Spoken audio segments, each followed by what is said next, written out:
The American exchanges have been getting crushed by the European and Asian. Let me show you. We're going to compare three major world indexes and show the difference in growth.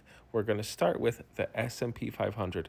That is the main stock index for the United States, and that is going to be in blue. The second will be the Hang Seng Index, and that is the largest index in the Hong Kong Stock Exchange. What makes the Hong Kong Stock Exchange so significant is that it has some of the largest companies in China, but it is still open to foreign investors. That index, also called the HSI, is going to be outlined in red. The third index is called the Stocks 50, and that is the 50 largest corporations in the Eurozone. That will be outlined in black. Now take a look at this chart. Since November, the S&P 500 has dropped by 2.8%.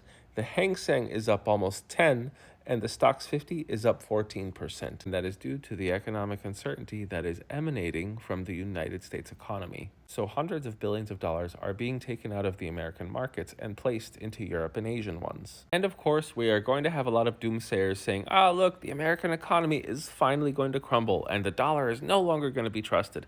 But let me just show you some other charts. From 2002 to 2008, the growth of the Hang Seng was over 100%, while the S&P 500 was only 11. But from 2009 to 2015, the S&P 500 crushed the competition by growing 130%. From 2012 to 2018, the DAX, which is the largest German index, crushed the S&P 500 and the Hang Seng. Again, from 2016 to 2021, the S&P 500 crushed everybody else by growing almost 100% in that time period. Now let's compare the growth of these four indexes since the 2020 shutdowns. The S&P 500 grew 90%, the DAX, which is the German index, grew 87%, the Euro Stoxx 50 grew 55%, and the Hang Seng actually dropped by 11% in that time period. Markets are agile and a little unstable, so while some drop, others will rise, and in a later time period, the opposite happens. If you just look at the growth of the S&P 500 just for the past 8 years, it is unreasonably steep.